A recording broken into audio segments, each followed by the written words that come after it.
Welcome to this explainer. If you've ever felt that setting up a new programming language feels like, well, an incredibly intimidating chore, you are exactly in the right place.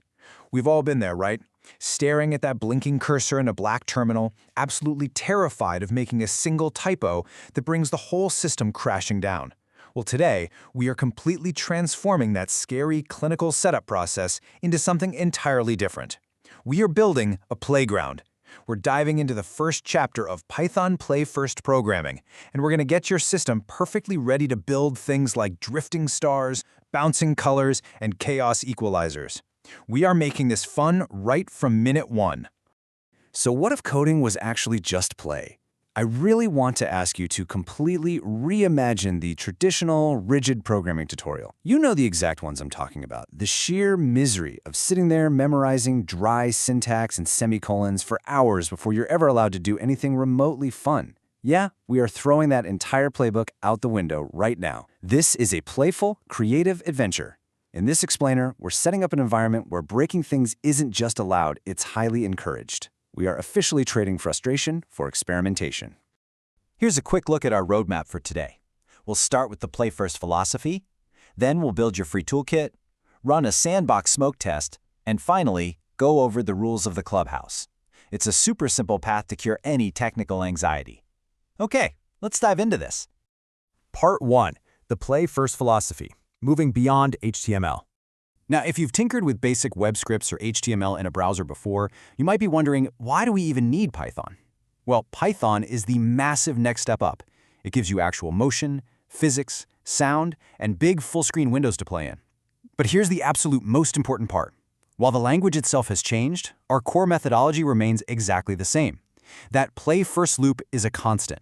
First, you imagine what you want. Let's say a spaceship dodging meteors. Second, you prompt an AI to help you write the core boilerplate code so you aren't starting from scratch. Third, you play with the result. And fourth, the most fun part by far, you tweak and break it. Crank that meteor speed from 10 to 100 just to see what kind of chaos ensues. It's the exact same loop, just in a significantly more powerful new playground.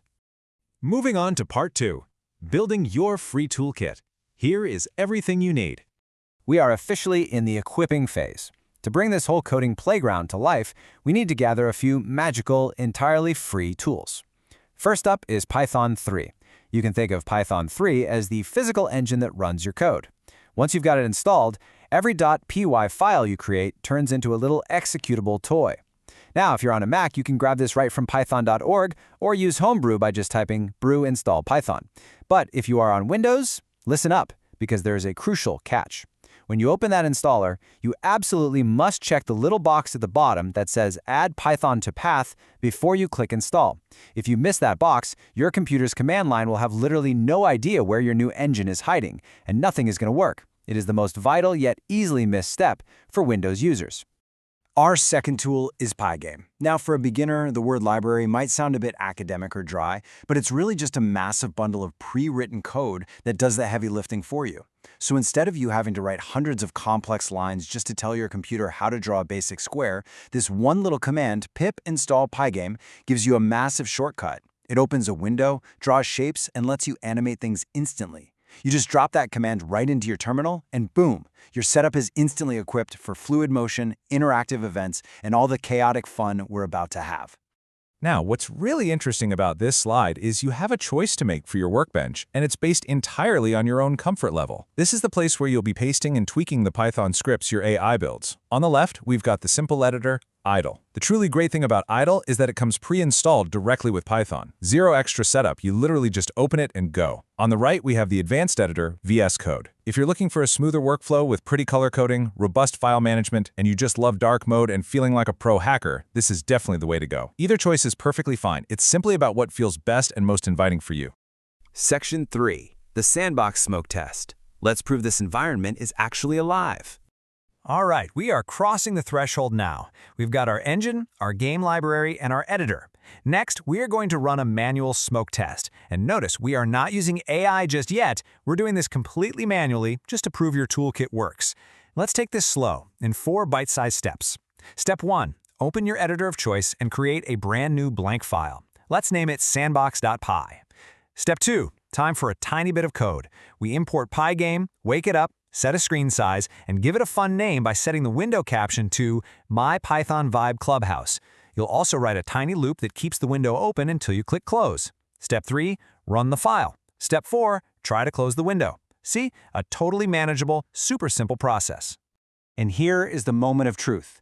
If you see that window pop up with your My Python Vibe Clubhouse title, and you can click the X to close it cleanly, take a huge breath, and congratulations, you just crossed the threshold. You have conquered the absolute hardest part of learning to code, the setup. Your Python sandbox is officially alive, your environment is completely 100% ready for drifting stars, chaotic equalizers, and literally anything else you want to imagine. Finally, Section 4, Rules of the Clubhouse, before we build.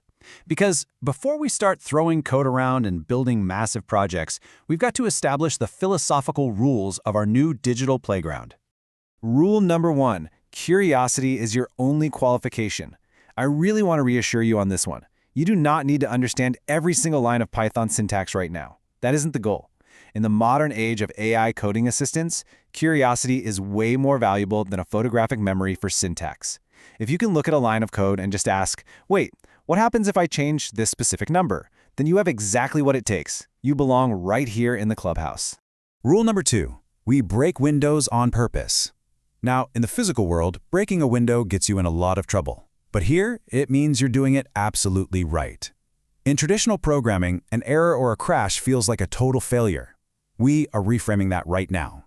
If your Pygame window crashes, or if you crank up the speed of an animation so high that your window completely freezes, that's not a failure. It actually means you just found the exact speed limit of your code. It's literally a landmark of progress. Finally, I want to share this quote directly from the source material, because it really serves as our ultimate rule. If you enjoyed making it, it worked. We're building toys that teach you how motion, events, and state feel in your hands. That is the whole point of the clubhouse. Tangible learning through genuine enjoyment. When you physically change a variable and instantly watch a star change color on your screen, you aren't just memorizing. You are building intuitive muscle memory for how programming actually works. If you're having fun tweaking the code and watching the results, you are succeeding. So we've installed the engine, we've equipped the library, we've verified the environment, and we set our rules. I'll leave you with this final thought. The engine is idling and the sandbox is wide open. The only question left is, are you ready to save, run, and start playing? Your playground is fully built. Dive straight into your very first real Python project and see what you can create. Thanks for joining me on this explainer, and I will see you in the clubhouse.